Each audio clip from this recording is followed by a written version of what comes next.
Hi everyone. I wanted to share one of our favorite books from SCARCE. My name is Jean, and the book I'm going to share today is The Lorax by Dr. Seuss. He even did the illustrations. You can tell our book is a little loved because it is our favorite. So here we go. The Lorax. I love the illustrations. By Dr. Seuss. At the far end of town, where the grickle grass grows, and the wind smells slow and sour when it blows, and no birds ever sing excepting old crows, is the street of the lifted Lorax. There it is right there. And deep in the grickle grass, some people say, if you look deep enough, you can still see today where the Lorax once stood, just as long as it could, before somebody lifted the Lorax away. What was the Lorax and why was it there? And why was it lifted and taken somewhere? From the far end of town where the grickle grass grows, the old Onceler lives there. The old Onceler still lives here. Ask him. He knows. You won't see the Onceler. Don't knock at the door. He stays in his lurkum on top of his store. He lurks in his lurkum cold under the roof, where he makes his own clothes out of myth-muffered moof. And on special dank midnights in August, he peeks out of the shutter, and sometimes he speaks and tells how the Lorax was lifted away. He'll tell you, perhaps, if you're willing to pay. On the end of a rope, he lets down a tin pail, and you have to toss in 15 cents and a nail.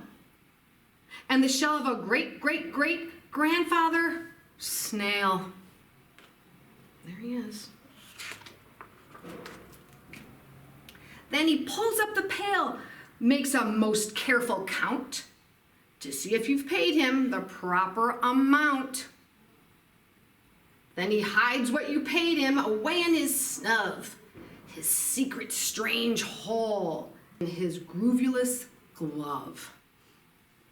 Then he grunts, I will call you by whisper my phone. The secrets I tell you for your ears alone.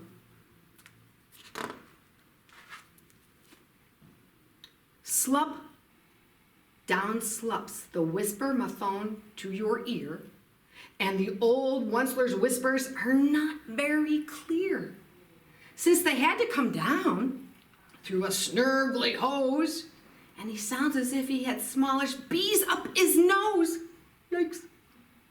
Now I'll tell you, he says, with his teeth sounding gray, how the Lorax got lifted and taken away. It all started way back, such a long, long time back.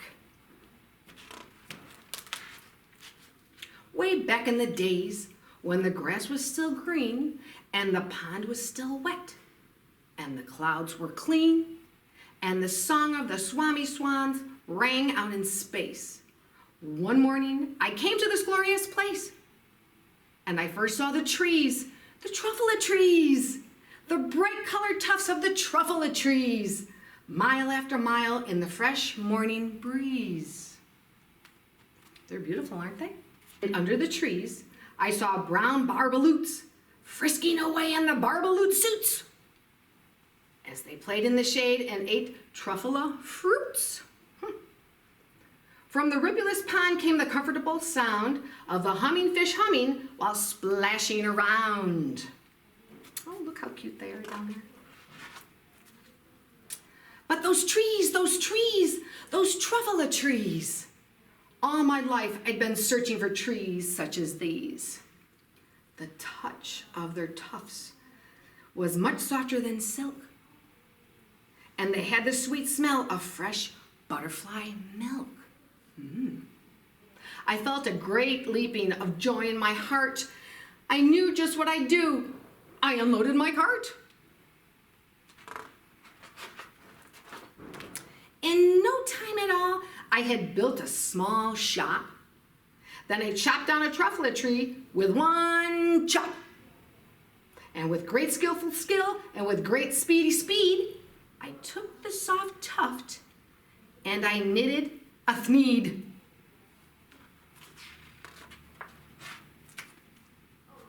That instant I'd finished, I heard a gazump. I looked. I saw something pop out of the stump of the tree I chopped down. It was sort of a man. Describe him? That's hard. I don't know if I can. He was shortish and oldish and brownish and mossy. And he spoke with a voice that was sharpish and bossy.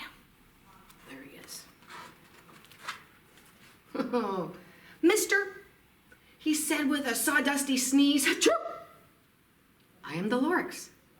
I speak for the trees. I speak for the trees have no tongues. And I'm asking you, sir, at the top of my lungs. He was very upset as he shouted and puffed, "What's that thing you've made out of my truffle tuft?"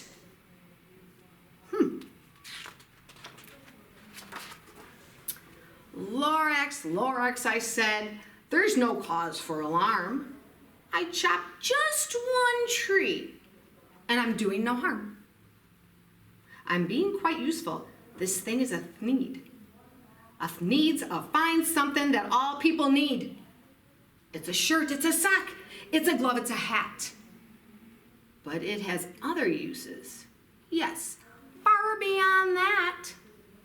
You can use it for carpets, for pillows, for sheets, or curtains or covers for bicycle seats. The Lorax said, "Sir, you are crazy with greed. There is no one on earth who would buy that fool thneed."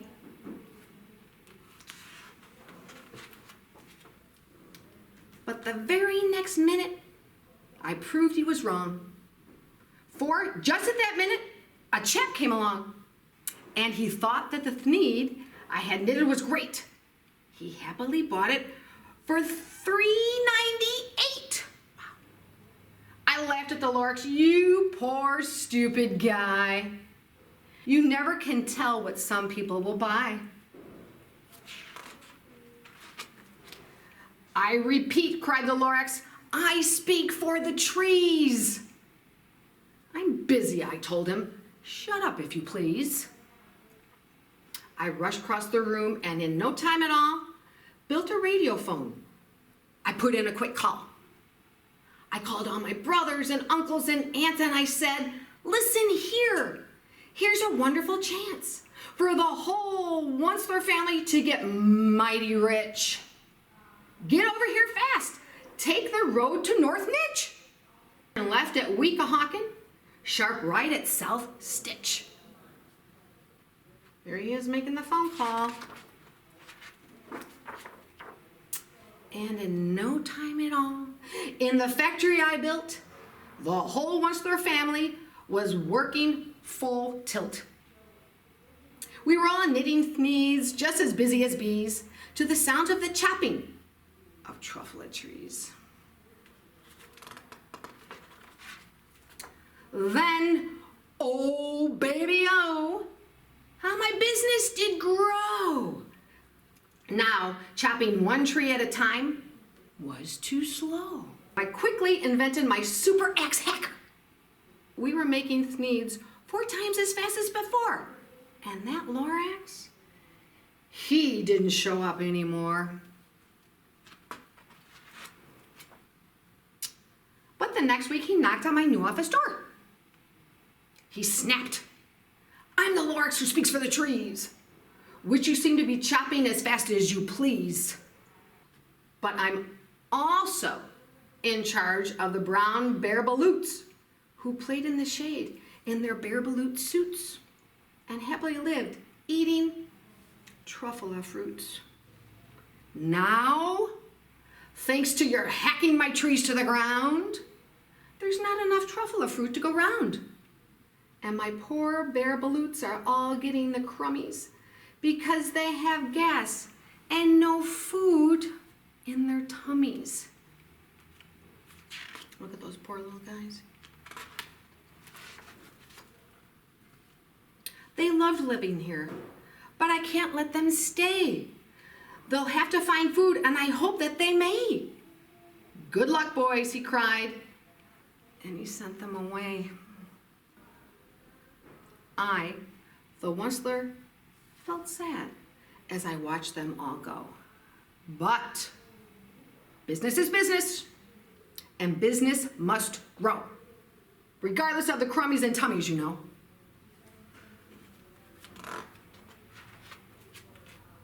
I meant no harm. I mostly truly did not.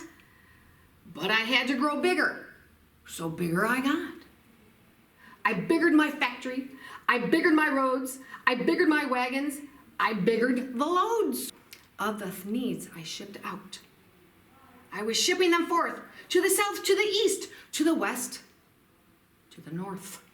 I went right on biggering, selling more needs, and I biggered my money, which everyone needs. Then again, he came back. I was fixing some pipes when that old nuisance Lorax came back with more gripes. Huh. I am the Lorax, he coughed and he whiffed. Achoo. He sneezed and he snuffled. He snargled. He sniffed. Onceler, he cried with a cruffulous croak. Onceler, you're making some smogulous smoke. My poor swammy swams, why, they can't sing a note. No one can sing who has smog in his throat. Look at the poor guys. Check out the smog.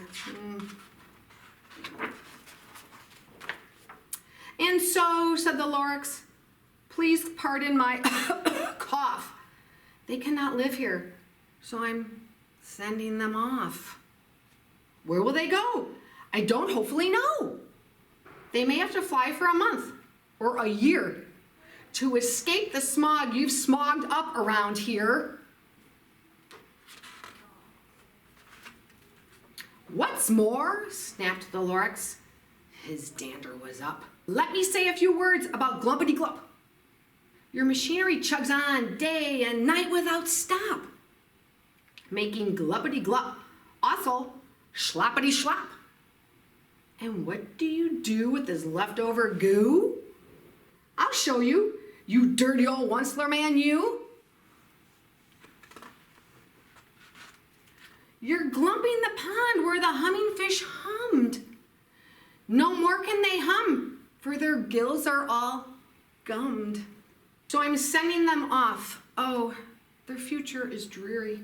They walk on their thins and get woefully weary, in search of some water that isn't so smeary.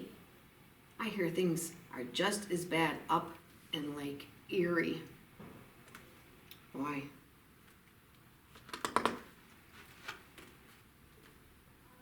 And then I got mad. I got terribly mad. I yelled at the Lorax. Now listen here, Dad. All you do is yap, yap, and say, bad, bad, bad, bad. Well, I have my rights, sir, and I'm telling you, I intend to go on doing just what I do. And for your information, you Lorax, I'm figuring I'm biggering, and biggering, and biggering, and biggering, turning more truffula trees into needs, which everyone needs.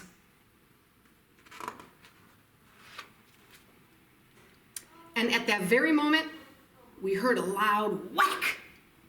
From outside in the fields came a sickening smack of an axe on a tree. Then we heard the tree fall. The very last truffula tree of them all. Wow. There it goes.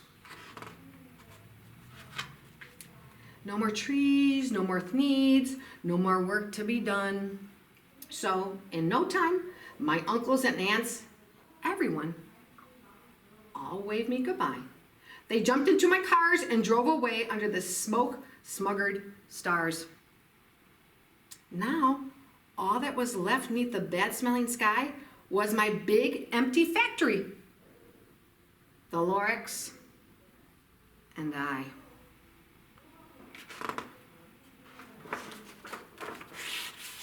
The Lorax said nothing, just gave me a glance, just gave me a very sad, backward glance as he lifted himself by the seat of his pants, and I'll never forget the grim look on his face when he hoisted himself and took leave of this place through a hole in the smog without leaving a trace.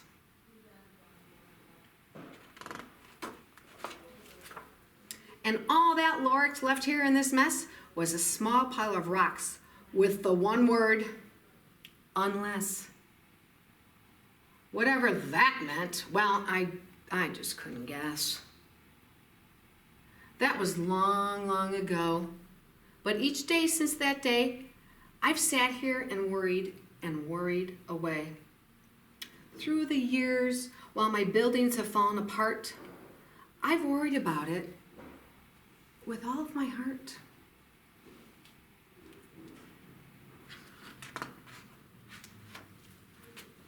But now, says the Onceler, now that you're here, the word at the Lorax seems perfectly clear. Unless someone like you cares a whole awful lot, nothing is going to get better. It's not. You see the word unless down there?